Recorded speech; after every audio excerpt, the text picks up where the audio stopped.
friends, it's Jasmine, and I hope that you all have been doing well. If you're new to my channel, welcome. I am a witchy content creator here on YouTube and several other platforms as well, which you can find all of the links down below in the description. I am a witch based out of the Midwest, and I make a lot of content in regards to my personal interests in witchcraft, folklore, paganism, sometimes even paranormal, sometimes recipes, and sometimes vlogs. So if any of that sounds like something that you might be interested in, feel free to subscribe to see more of me. And if you are a returning subscriber, thank you so much for coming back. It's great to see you, and thank you for all of the support. It really does mean the world to me, and it makes a big difference here for my channel. In today's video, I really want to touch on hedge witchery, or hedge witchcraft, or hedge writing, which I know that labels sometimes can be kind of an ick for a lot of us, but I do think that labels can be helpful for facilitating conversation and making sure that we're on the same page. So this video is also partially inspired by a dear friend of mine who I've had here on the channel, but who is also on TikTok, and they're a fabulous content creator. So Lilith's son sent me a text message in regards to talking about witchflight.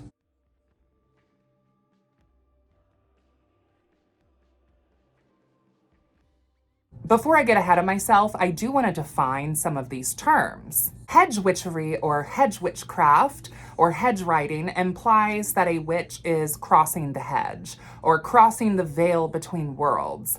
Now, this practice is not necessarily unique to traditional witchcraft whatsoever.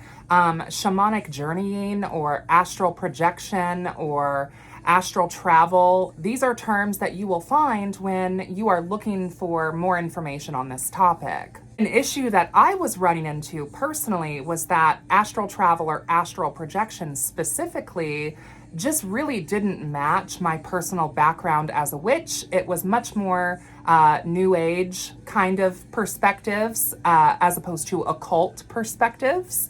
So that's why I personally like to use the terminology witchflight to sort of talk about the practice of a witch pulling their spirit from their body and traveling the other worlds to meet with familiar spirits or make pacts. Now, a popular term that has kind of been making its rounds around the internet would be like hedge witchery, hedgecraft, which I think that's totally fine if that's how you want to identify yourself.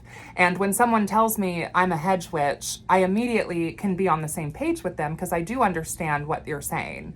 For myself, I guess some of my practice could kind of fall under the label of hedge witchery, but to me, witchflight is such a huge part of my personal practice, but it's not the only thing that I do. And so I really just prefer to use the label witch or traditional witch. Now, in the coven that I'm in, the Solar Court Coven, witchflight is something that is encouraged, and even in the tradition that I'm in, sort of American traditional witchcraft, American folkloric witchcraft, it's very much a crucial part of the practice and of the tradition. And so that's why I don't necessarily just consider myself a hedge witch, because it's not just something I'm practicing, it's also part of my religion. And I do more than just witchflight. However, and I hate to just put a shameless plug here, but I'm going to. I actually recently just wrote a whole book specifically on witchflight, mostly because I didn't find a lot of great resources out there about witchflight. It was all coming from astral projection or astral travel and just much more of a new age philosophy and cosmology, which just doesn't match my own. And I'm a big believer in if you see a need, fill a need. So this is the book that I wrote. It's Ambrosia's Book of Witchflight, and it's available on Amazon if you are interested. My links are down in the description bar down below, and that's all I'm gonna really say on this. So the other day I got a text message from Lilith's son, or Pat, and he said, "What do you think about having a separate hedge altar? An altar where you physically create a smaller scale landscape of the other world, whichever part or kingdom, as a literal portal to that location, a way to ease into witchflight and make the work easier." So when he sent me that text, I had a couple ideas immediately, but I knew that I for sure wanted to make like a proper video sort of dissecting some of my thoughts about this question. And I think it's a phenomenal question. So starting with first, a hedge altar. Is that something that you need? Is that something that can be beneficial? What are my thoughts on it? So for myself, I have a few altars personally. My main working altar is here in my home office in my witchy room, and it's really a workspace. So I have some devotional stuff that I do there, but primarily it's an open space where I can do divination, where I can do candle magic, where I can set intentions, where I can charge things. It's a workspace and it's a working altar. So there are kind of, some odds and ends on the table, but primarily it's there for me to do work at and to do spell work at. My second altar is kind of what I call a sabbatic altar, and I keep that in my living room. That altar I change seasonally as the wheel turns, and I celebrate the wheel of the year, and I design these altars to reflect the current phase that we are in. I also kind of use that altar as like a home and hearth altar, like for home protection, money, and good health. And I reflect a lot of what goes on there with the current season that we're in and with the Sabbat that the wheel is currently on. Now, some people celebrate the Sabbats as just one day or one holiday, and I definitely do something on one particular day, but I do kind of celebrate and venerate the energies of that cycle all throughout that season of that wheel turn. I'm not necessarily doing spell work at that altar. It's more so a physical representation of the world around me in nature, and bringing that into my home and having that as sort of a magical embodiment. And if there is work to be done specifically that corresponds to the Sabbat, I will do the work there at that altar. And of course, I have some other things that I kind of consider more like shrines. So I have an ancestor veneration altar specifically just for my mother that sits on top of my bookshelves. That is something that I will light candles for or leave water, but it's primarily for ancestor veneration. I have some other sort of altars and shrines around my house as well. I am definitely that witch. I know that not everyone has an altar or has access to an altar. And to me, that's neither here nor there. I find it very beneficial that I'm able to have them. And I'm also a witch that loves to create magical spaces of consecrated intention for me to be able to work in. I have some other spaces that I think I'm not going to mention in this video. But having specifically a hedge altar, I think, is a really cool idea. So having a physical space that details the other world, or even like a sense of magical map making, which has been something that I have found myself getting more and more interested in.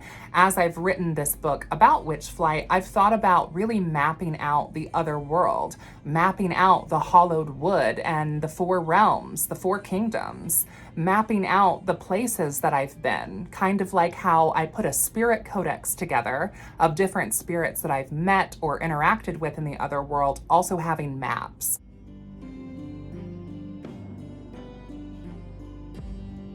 And I think that a printout of a map, whether you buy one or you make one yourself, I think could very much serve as a working altar for traveling the other world.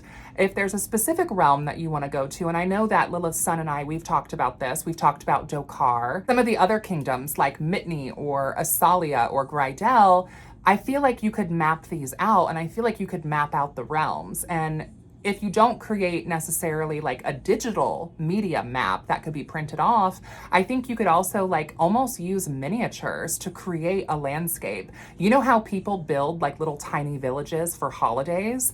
I'm seeing something like that I think could be really fun to get into. However, you can also very easily create sacred space or an altar actually in the other world. So while you are in witchflight, there's nothing stopping you from making your own sacred space in the other world for you to fly to, for you to venture to, and for you to pact with spirits, and for you to do magic and ritual and all of the things. This is definitely something folklorically that I think has a little bit of credit of witches talking about going to the Sabbath. Well, what is to stop you from holding your own Sabbath site in the other world? A place maybe in the hollowed woods that you routinely and specifically go to with a set intention.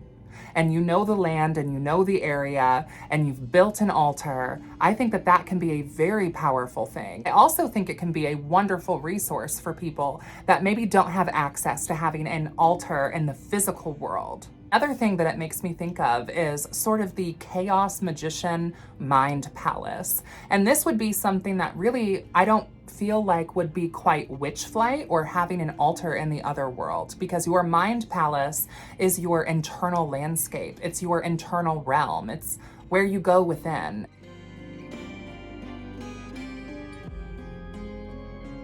And that space within you can reflect different aspects of your practice. And you can also set up entire altars or even temples or cities within your mind palace. I do think that the mind palace and an otherworldly, like more witchflight oriented altar space can sometimes get mixed up, and people can maybe feel like their witchflight is a mind palace or their mind palace is in witchflight. And when it comes to determining the difference between that, personally, I would always go back to what is your gut instinct telling you and how do you feel about it? Do you feel that it was a witchflight? Because I'm just some chick on the internet, right? So if you're ever in doubt, I say practice your divination. If you have questions, if you have doubts, or if there were questions even left unanswered in your otherworldly work or in your work in your mind palace, you can definitely pull some cards, throw some bones, Do a little bit of divination, witch. I hadn't really considered making specifically a hedge altar, really ever. And so this conversation has actually really inspired me to think about, like, what would I put on my hedge altar? Something I thought might be useful is maybe more like a shelf, and using a small shelf maybe above a space that I'm going to fly in. So like I have a futon here in my home office, and I could put a shelf kind of above where my head would be when I'm in a relaxed position for witch flight. And I could burn candles and incense and offerings from that shelf. But I think if it came to sort of making a map or a physical representation of the otherworldly landscape to help me sort of travel, I think I would probably create that digitally.